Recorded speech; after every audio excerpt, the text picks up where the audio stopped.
Hello दोस्तों। Welcome back on your PC channel पर। हम लोग इस क्लास में कवर करने वाले हैं जनवरी 1 से 5 जनवरी तक करंट अफेयर। हमारा प्रयास रहेगा हम लोग हर दिन ऐसे ऐसे 5-5 के अंतराल में जो है पूरे मंथ का 4 से 5 वीडियो में हम पूरा कवर कर लेंगे। और हमारा प्रयास है कि इसके साथ ही साथ हम लोग जो जनवरी से अभी जितना भी कंटिन्यू रहेगा वो मोस्ट मोस्ट हम कवर करेंगे। साथ ही साथ सितंबर या अक्टूबर तक जो लास्ट 2023 है उसको भी कवर करेंगे। इससे पहले हम लोग नोबेल पुरस्कार है वो कवर कर चुके हैं, तो जिन्होंने अब तक वीडियो नहीं देखा है तो वो जरूर देख लीजिएगा। वो मोस्ट है डे है वो उनकी भी बात कर चुके हैं, और ग्रैंड सलाम है वो भी बात कर चुके हैं, और इवन हमारा जो पुरस्कार थे वो भी कर चुके हैं, तो आप उनको भी जरूर देख लीजिएगा। जिन्होंने अभी तक चैनल सब्सक्राइब नहीं किया तो चैनल को सब्सक्राइब भी कर लेना। हाँ, पहला है आपका कि इंडिया और यूएई के बीच में, संयुक्त अरब अमीरात के बीच में भारत पहली एक्सरसाइज है, ध्यान रखना पहली है इसलिए मोस्ट है बिल्कुल। उसका नाम है डेजर्ट साइक्लोन। क्या नाम है दोस्तों? डेजर्ट साइक्लोन इसका नाम है, और ये राजस्थान में हुई थी। 2 जनवरी को राजस्थान में हुई थी। आपको सिर्फ दो चीजें याद रख, तीन चीजें रखना है। क्या? पहला कि ये किसके बीच में एक्सरसाइज है डेजर्ट, तो डेजर्ट है भैया साइक्लोन से याद रखना सऊदी अरब अमीरात, सॉरी संयुक्त अरब अमीरात करके, संयुक्त अरब अमीरात, ओके। साइक्लोन से। और कहाँ हुई थी? राजस्थान में। भारत के बीच में कौन सा एडिशन था? ये था फर्स्ट। मेडल था मतलब पहला वाला था, इसलिए आपको ध्यान रखना है। ठीक है, जैसे संप्रति किसके बीच में होती है? बांग्लादेश के बीच में होती है। शक्ति फ्रांस के बीच में होती है। अजय बोरियर यूके के बीच में होती है। इंद्र रसिया के बीच में होती है। कोंकण यूके के बीच में होती है। और हैंडे एंड चाइना के बीच में। नेपाल और भारत के बीच में सूर्य किरण है। तो ऐसे ही आपको याद होना चाहिए, ऐसे ही मैंने प्रयास किया रिवीजन के लिए। दूसरा है कि 16वां जो वित्त आयोग है, 16वां जो वित्त आयोग है उसके अध्यक्ष जो हैं, इसको चुना गया है अरविंद पनगड़िया जी को, ध्यान रखिएगा। ये पहले तो यही मोस्ट है कि कौन चुने गए, कि अभी जो 15वां चल रहा है उसके अध्यक्ष है कौन? एन के सिंह। एन के सिंह है जो इसके अध्यक्ष हैं। वित्त आयोग का गठन है जो 280 आर्टिकल है, अनुच्छेद उसमें ये है। और ये जो है ना अपना कार्यकाल 2026 से शुरू करेंगे और 31 तक रहेगा। और ये इसका काम क्या रहता है? केंद्र और राज्यों के बीच में जो वित्तीय विवरण है, मतलब टैक्स वगैरह, कौन सा टैक्स लगाना चाहिए ताकि और रेवेन्यू जनरेट हो जाए, कौन सा कम करना चाहिए, तो यही इनका प्रमुख कार्य होता है।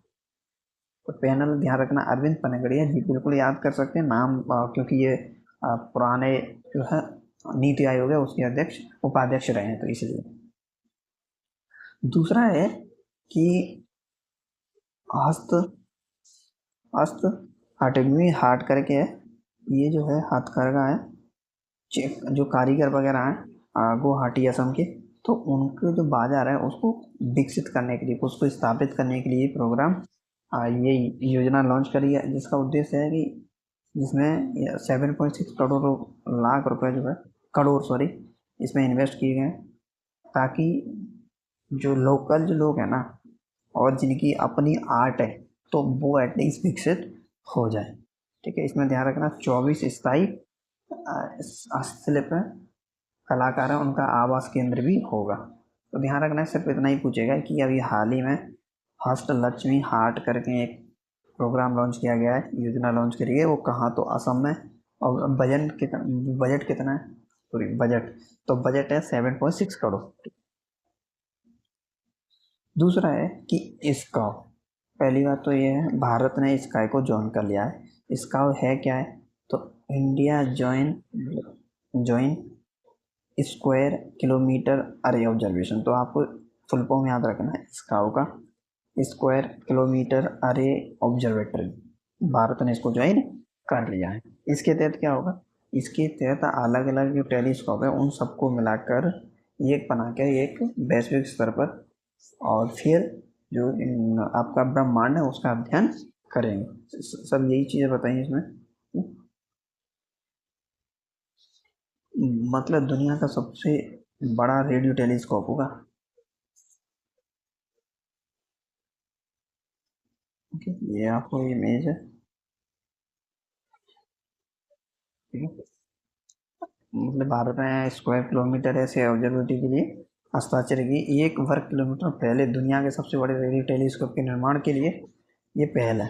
क्या है ये एक प्रकार का उपकरण नहीं है, बल्कि दक्षिण अफ्रीका ऑस्ट्रेलिया में साइट ऑफ हजारों दूरबीन है, एंटीना का एक विशाल संग्रह, सभी का मिलके एक विशाल संग्रह। ये एकल विशाल दूरबीन सरणी के रूप में आपस में जुड़ेंगे और एक खगोलविदों को ब्रह्मांडीय समझ को आगे बढ़ाते हुए अत्यधिक दूरी तक खगोलीय घटनाओं की जांच करने में सक्षम बनाएगा। मतलब सब मिलकर एक बनाया गया था कि जो है आसानी से उनको ऑब्जर्व कर सकते हैं। भारत इसमें भी शामिल हो चुका है। बस यही पूछेगा कौन इसमें शामिल है, और इससे क्या होगा, हम लोगों को आकाशगंगा, उनका विकास कैसे हुआ, सितारे, ब्लैक होल और बहुत चीज़ों के बारे में हमको जानकारी मिल जाएगी। तो ध्यान रखना, पहली बात तो कि इसका क्या है, उसका फुल फॉर्म, और भारत इसका मेंबर है क्या है, बिल्कुल है। उद्देश्य क्या है इसका, उद्देश्य यही है कि जो भी सभी मिलकर दूरबीन है तो उनको एक विशाल दूरबीन बनाएंगे जिसकी वजह से आप सितारे हैं, ब्लैक होल है, और भी बहुत ब्रह्मांड के बारे में बहुत कुछ जानकारी हासिल हो सकती है, क्योंकि हमको ब्रह्मांड के बारे में उतनी अधिक जानकारी नहीं है। नेक्स्ट है आपका फ्री मूवमेंट रिजाइन। मतलब फ्री मूवमेंट रिजाइन का मतलब यही है कि ये जो है एक्चुअली पहले जब वहाँ पर म्यांमार में नॉर्मल सरकार थी, अब तो वहाँ पर कूप शासन चल रहा है, मतलब सैनिक शासन चल रहा है। तो सैनिक शासन की वजह से हम लोगों के द्वारा जो 16 किलोमीटर का जो एरिया था ना बाउंड्री से, तो हम लोग उस वक्त वीज़ा वगैरह कुछ नहीं लेते थे। अब क्या है, अब हम उसको कैंसिल कर रहे हैं, ठीक है, कि अब हमको फ्री एग्रीमेंट नहीं चाहिए कि लोग इधर उधर नहीं जाएं। क्यों, क्योंकि मिलिट्री के ऊपर उसकी वजह से लोग जो है उधर से इधर आ रहे हैं। तो इसी वजह से ये निर्णय लिया गया है कि अब हम 16 किलोमीटर में जो है प्रॉपर फ्री मूवमेंट है ना उसको समाप्त कर रहे हैं। अब हम नहीं जाएंगे ना आने देंगे। और साथ ही साथ बहुत अच्छी से बड़ी बड़ी एक बाड़ लगाई जा रही है ताकि जो है कोई भी अनवांटेड, मतलब इलीगली रूप से नहीं घुसे वो।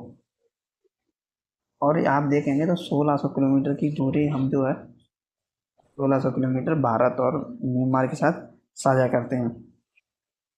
और इसमें मतलब इनमें से कुछ 10 किलोमीटर जो है थोड़ी सी गैर पर्वतीय खंडों पर बनाई गई बाड़ लगाई गई, क्योंकि 1600 किलोमीटर ना पूरी, और ये अगले 4.5 सालों में सील कर दिया जाएगा, ठीक है। और टोटली जो आवाजाही है उसको रोका गया है। तो इसका क्वेश्चन ही क्या पूछेगा कि फ्री मूवमेंट किन दो देशों के बीच में है, तो भारत और म्यांमार के बीच में। उद्देश्य क्या है कि कोई भी अनवांटेड जो है वो भारत में इलीगली रूप से, अवैध रूप से भारत में नहीं घुसे, ठीक है। वो दूसरा है J-31 चाइनीज स्टील फाइटर। देखो ये ऐसा फाइटर है जो आपको पता ही नहीं चलेगा कि कैसे कहाँ से आ गया। तो पाकिस्तान जो है इसकी रिपोर्ट तो मांग रहा है, अपना स्टील फाइटर है, चीन के साथ बातचीत कर रहा है। और ये ना जो अमेरिका का F-35 है, F-22 के समान है। और अगर ये चाइना ने इसको खरीद लिया ना, सॉरी चाइना से पाकिस्तान ने खरीद लिया, तो समझ लेना कि वो अपना F-16 है ना उसको रिप्लेस कर लेगा। चाइना जो है ना,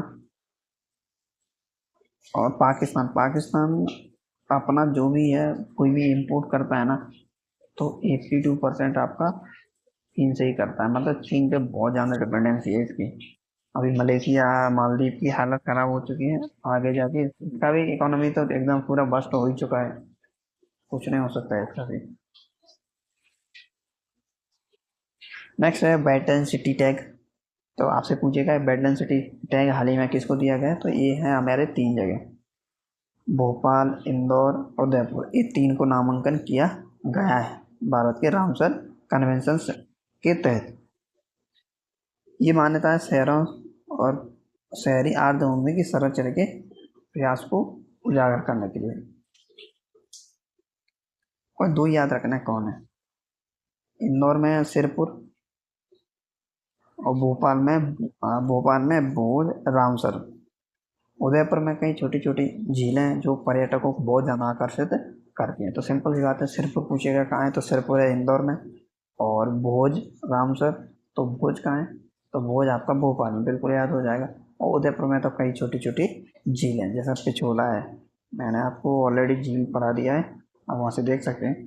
तो पिछोला भी आपका उदयपुर में। जैसा राजसमंद है, राजसमंद तो वो भी आपका राजस्थान में। वूलर है जम्मू में। बिस्ट अष्टा सस्तम कोटा, सस्तम कोटा आपका केरल में। वेम्बनाड आपका केरल में है। तो ये आपको सूरज ताल है, भोज ताल है, ये सूरज ताल है वो आपकी आपकी है हिमाचल में। तो ये वो सब ध्यान रखना, उत्तराखंड में है, सॉरी, सूरज ताल। सूरज चंद्रमा ताल है, हाँ, सूरज चंद्र ताल, ये सब आपके हिमाचल में है, बिल्कुल सही है, हिमाचल में।